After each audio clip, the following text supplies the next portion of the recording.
Qora chiziqlardagi qamoq. Havo sovuq edi, lekin bu oddiy sovuqlik emas, bu ruhni muzlatib yuboradigan, har bir nafasingni o'g'irlab ketadigan bir sovuqlik edi. Men o'zimni yolg'iz his qilardim. Xonamning o'sha kichik burchagida o'tirib, qo'limda qalam, oldimda bo'sh qog'oz bilan. Xonada faqat mening nafas olishimning ovozi eshitilardi. Ammo bu ovoz go'yo mening ovozimga o'xshamasdi. U chuqurdan, qorong'u bir joydan kelayotgandek edi. Go'yo xonada mendan boshqa bir narsa bor edi. Lekin men buni sezmaslikka harakat qilardim. Men shunchaki chizmoqchi edim. O'z fikrlarimni qog'ozga tushirmoqchi edim. Lekin bu oddiy chizma bo'lib qolmadi. Bu meni yutib yuboradigan bir dahshatga aylandi. Qo'lim qalamni ushladi. Lekin u go'yo o'z ixtiyoriga ega bo'lib qolgandek edi. Men chizishni boshlaganimda qog'ozda birinchi chiziq paydo bo'ldi. Qora, chuqur, go'yo abadiy zulmatdan oqib chiqayotgan bir chiziq. Bu chiziq o'z-o'zidan harakatlanib, qog'oz bo'ylab yoyila boshladi. Men esa faqat qarab turardim. Qo'lim harakatlanardi, lekin bu men emas edim. Go'yo ichimda bir narsa mening ongimni eng qorong'u burchaklardagi yashirinib turgan bir maxluq. Bu chiziqlarni boshqarayotgandek edi. Chiziqlar ko'paydi, ular bir-biriga o'ralashib, tartibsiz ammo dahshatli bir naqsh hosil qila boshladi. Ular go'yo tirik edi. Har bir chiziq o'z ichida qichqiriqlar, pichirlashlar va yig'larni olib yurardi. Men bu ovozlarni eshitardim, lekin ularni to'xtata olmasdim. Markazda bir figura paydo bo'ldi. U inson shaklida edi, lekin bu oddiy inson emas edi. Uning yuzi yo'q edi. Faqat bo'shliq, qora, chuqur bir bo'shliq. Go'yo u yuz o'rnida abadiy zulmat joylashgandek. Figura o'tirgan holatda edi, lekin bu o'tirish umidsizlikning, taslim bo'lishning timsoli edi. Uning qo'llarida, tizzalarida, ammo ular go'yo bir narsaga bog'langandek harakat qila olmaydigan holatda edi. Bu figura. Bu men edim. Men buni his qilardim, lekin buni tan olishdan qo'rqardim. Bu men edim, lekin men emas. Bu mening ruhimning qorong'u, yashirin bir qismi edi. U o'zini ko'rsatishga qaror qilgandi. Chiziqlar figuraning atrofida o'rala boshladi.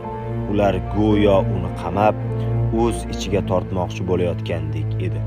Har bir chiziq bu mening qo'rquvlarim, tashvishlarim, yashirin istaklarim va ongimning eng chuqur burchaklarida yashiringan jinlarim edi.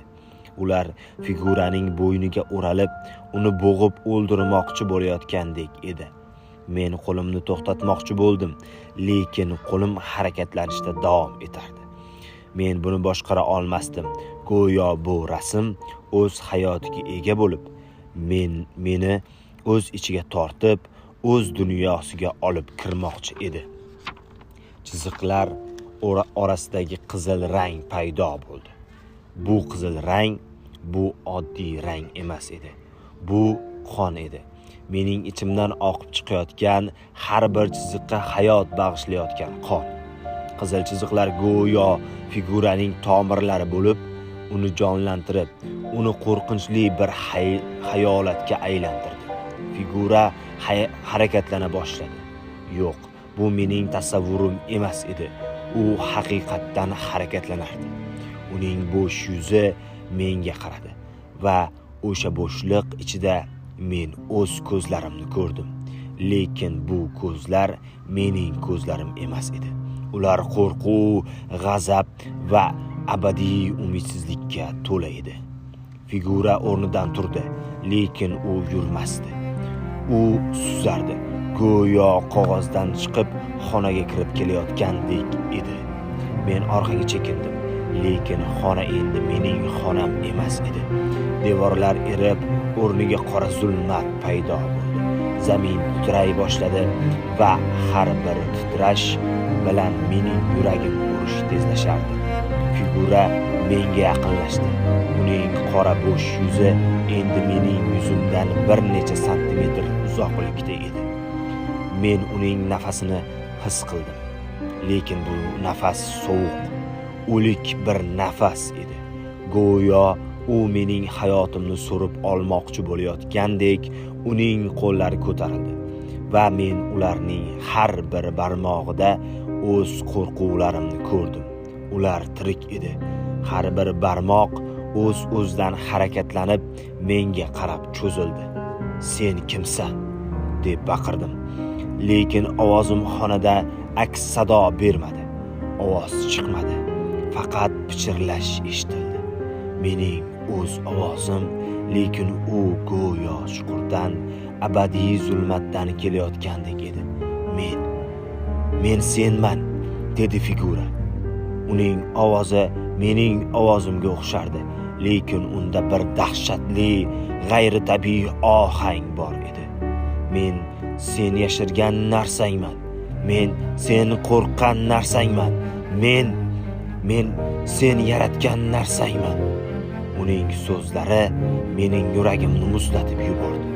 Chunki men buni bilardim. Bu haqiqat edi. Chiziqlar endi faqat qog'ozda emas, ular xonaga tarqaldi. Devorlarga, shiftga, hatto mening tanamga o'rala boshladi.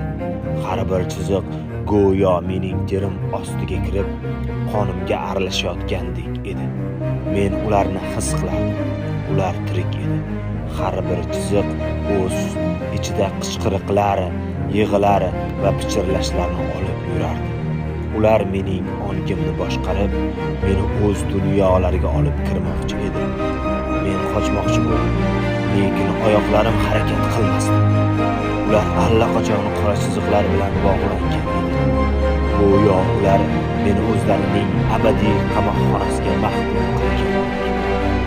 Figura endi mening oldimda emas, u mening ichimda edi. Men uning bo'sh yuzini o'z ko'zlarim orqali ko'rardim. Uning sovuq nafasini o'z nafasim sifatida his qilardim. Men o'zimni yo'qotib qo'ydim. Men endi men emas edim. Men o'sha qorong'u figura, o'sha abadiy zulmatning bir qismi bo'lib qoldim. Chiziqlar mening tanamni to'liq qamrab oldi va men oxirgi marta o'z ovozimni eshitdim. Lekin bu ovoz yig'layotgandek, qichqirayotgandek, o'zini qutqarishga urinayotgandek bir ovoz edi. Meni qutqar, iltimos, meni qutqar. Lekin bu ovozni eshitadigan hech kim yo'q. Xona endi butunlay. Men faqat zulmatda edim, abadiy zulmatda va faqat o'sha qora chiziqlar, o'sha qizil qon tomirlari va o'sha bo'sh yuzli figura edi. U endi menga qaramasdi, chunki u endi men edim. Men o'z qo'rquvlarim, o'z jinlarim bilan birlashdim va bu birlashish meni abadiy qamoqqa tashladi. Men o'z qog'ozga qaytdim, lekin endi men faqat o'sha figura edim. O'sha umidsiz, bo'sh yuzli, abadiy qichqiriqlar ichida qolgan figura. Va keyin men uyg'ondim. Xonamda edim, lekin havo hali ham sovuq edi. Oldimda o'sha qog'oz, o'sha rasm, lekin endi oddiy rasm emas. U tirik edi. Har bir chiziq titrayotgandek edi. Go'yo u menga qarab, sen qaytib kelding, lekin bu safar sen men bilan abadiy qolasan, deb pichirlayotgandek edi. Men qog'ozni yirtib tashlamoqchi bo'ldim, lekin qo'lim harakat qilmasdi. Chunki qo'lim endi mening qo'lim emasdi. U o'sha chiziqlar bilan qoplangan edi va mening barmoqlarim orqali qizil qon oqa boshladi. Men o'zimdan so'radim. Men haqiqatdan ham shunday dahshatli bir narsa chizdimmi? Bu rasm mening ruhimni yutib yubordi va endi men undan qochib qutula olmaymanmi? Ammo javob yo'q edi.